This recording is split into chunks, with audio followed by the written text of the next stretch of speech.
first in a long, long time. On April 10th, 2010, in Abu Dhabi, heavy underdog Frankie Edgar defeated the greatest lightweight in MMA history to win the UFC lightweight title. And new UFC lightweight champion of the world, Tom's River, baby! Critics claim the win was a fluke, so just 4 months later, Edgar faced Penn in a rematch for the title. He has already taken BJ down more than he's ever been taken down in his career at lightweight. Once again an overwhelming underdog, Edgar convincingly beat Penn and successfully defended the UFC lightweight title. This is the story of the ultimate underdog. This is UFC Profile.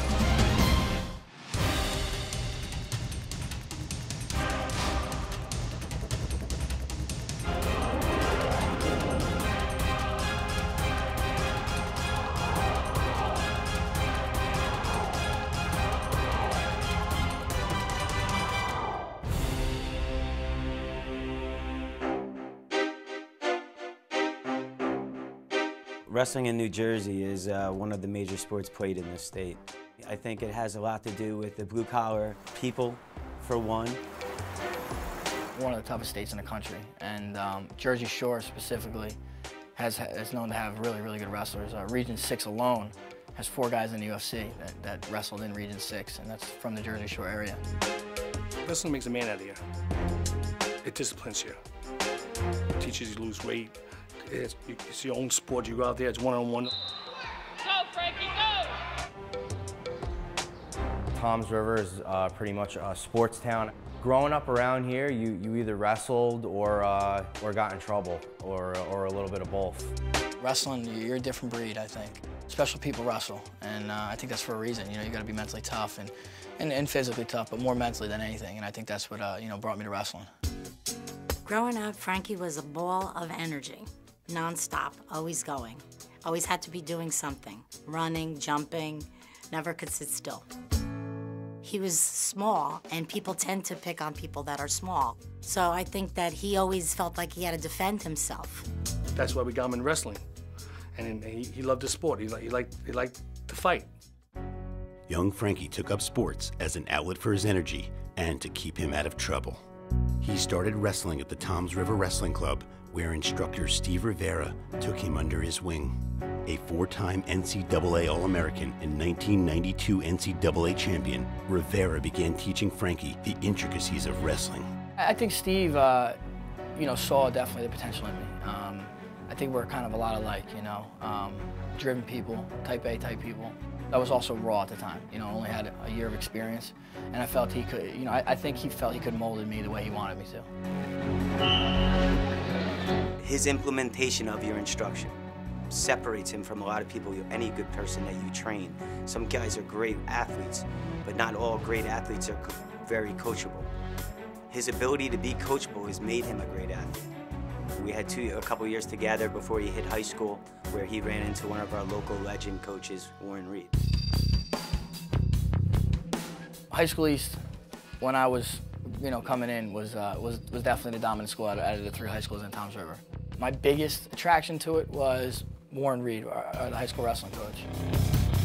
Legendary wrestling coach Warren Reed has presided over the Toms River East Raiders for the past 32 years. Frankie was always a phenomenal wrestler in the attitude that he had. He had real good work ethics, always trained to better himself. He hated to lose, and when he got troubles, he always came to the coach for advice to better himself. We had a good team. I think that year we were ranked, top 10 in the state, and it was going to be tough to make the lineup. At High School East, I haven't had too many guys that make varsity for 4 years. People didn't know if I was gonna, but I knew that was my goal, was to make the lineup and just be part of something special, be part of that solid team. Underdog is our standard with Frankie, and it's a position we've sat in for as long as I've really known him. I remember coming in that day being nervous, man, real nervous, because everything's riding on that one match, You lose that match, you don't get another match till maybe halfway through the season to see if you make the team. Double, Frankie, double, double! For me to win, it was great. So to fill into the lineup as a freshman, which Frankie did, and do that is a hard accomplishment. I never doubted myself, but I definitely was a realist, you know. So I knew it was going to be tough, but you know, looking back now, I'm like, wow, why didn't I think I was going to get it, you know? But I think that's what drove me to work hard, you know, and to push every day.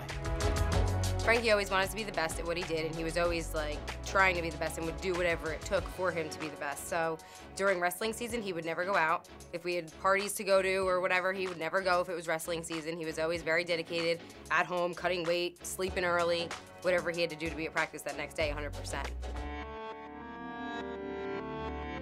I only lost one match my junior year, and I came in as a senior, and the kid that beat me was still in my weight class, and you know, the whole talk was we're gonna meet again in the finals. I make it to the state tournament. I haven't lost a match.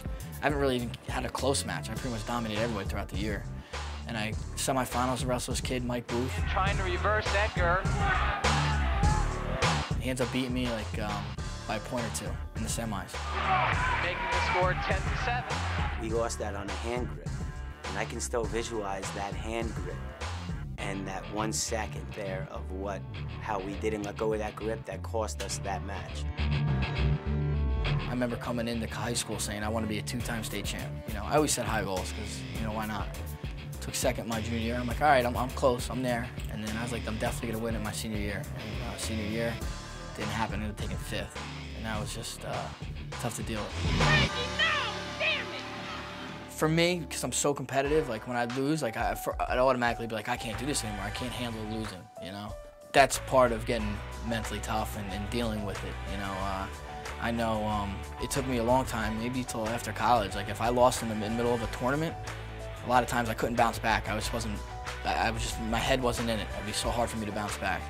And I think that's held me back in my career. You know, I tell some of my wrestlers now and some of the little guys that I coach, like, if you could bounce back now, it's gonna only help you in the long run. You know, for me, I couldn't do that.